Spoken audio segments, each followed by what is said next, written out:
Somebody once asked the mystic Osho, Once you said Jesus was fully enlightened. Recently, I heard you say Jesus was not enlightened. You tell us that you always say the truth. How can truth change so fast? and he said, Truth never changes, but statements about truth can change. When we start teaching a child, his book is full of big pictures and very little written matter. If he is learning the alphabet, then every letter stands for something. M stands for mango. The child can understand the mango, not the M, and he can see the mango, a colourful, beautiful picture. But slowly, the mango will be dropped. Now, when you read, have you to repeat every time M stands for mango? You have completely forgotten what stands for what. Now you can read the alphabet directly. Yes, I had said to you, Jesus is enlightened. It was M stands for mango, because you are not in a state to understand that Jesus is not enlightened. To say to you something which you cannot comprehend is meaningless.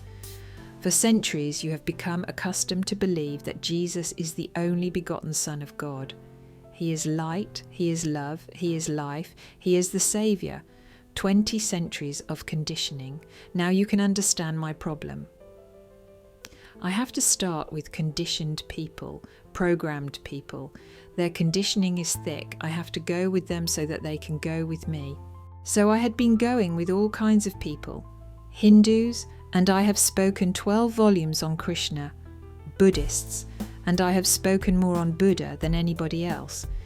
And even bishops and cardinals have written letters to me saying, "It is surprising, you are not a Christian, and in 2000 years nobody has shown such insight into the meanings of the statements of Jesus Christ."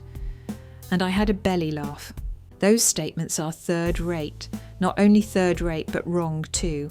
The meaning that I had given to them was mine. But that was the only way that a Christian could become available to me, a Buddhist could become available to me. Now I have found my people. I need not say M stands for mango. Now I can say to you exactly what is in my heart, and I know you will be able to understand. I have walked so long with you, can't you walk a few steps with me? I have suffered so much managing your conditionings, giving them meaning. Now I want you to listen to the naked truth. Jesus was not enlightened. Truth never changes, but statements have to change because the statement depends on the audience. I am not talking to the walls. If I were, there would be no need to change the statement. I am talking to people who are conditioned and programmed. It is a very skillful work to uncondition them, to deprogram. Now I have people who are ready to listen to the truth without any Jesus, any Krishna, any Buddha. I can now talk directly to you. Jesus is not enlightened. In fact, in the Western world, enlightenment has been very rare. People have not worked for enlightenment, people have remained part of organised religion. And enlightenment needs a rebellious spirit so that you come out of all organised religions. You drop everything that has been taught to you and you start looking within yourself for the truth of your being. Jesus is not a meditator. How can he become enlightened? He has not even taken the first step. He prays. And there is a tremendous difference between prayer and meditation. Prayer is directed towards a mythological God, a fiction. Prayer is always directed outward. Meditation is an inward journey, not to some fiction, but to your own reality. Enlightenment happens to those who come to realize their being. Jesus is still praying to a God, thinking still that he is the only begotten Son of God. That proves him just to be a crackpot, thinking that after crucifixion God will raise him again, more luminous, glorious. But on the cross nothing happens. He is thirsty and he asks for water, and God cannot even give him a bottle of Coke. Frustrated, he shouts towards the sky, "Father, have you forsaken me?" The very word father shows that he is still a helpless child. He is not a mature person. He still needs a father figure and is afraid perhaps the father has forsaken him. But now it is too late. He is crucified. Jesus thinks that he is the Saviour. No enlightened person has ever said that he can save anybody. He can only share his experience. Then to save yourself or not is your business. See the subtlety of the point. If somebody can save you, then even your being saved is not your freedom. It is dependent. What kind of saving is it? Not a single enlightened man has ever said that he is a saviour. All that he can say is, I am saved and I have an experience which you don't have. If you are ready to share it with me, I can open my whole heart to you. And then it is your decision to be saved or not saved. Nobody can save someone who does not want to be saved. And if somebody wants to be saved, he has to find the way himself. The enlightened person is just like a bird. He flies into the sky but leaves no footprints.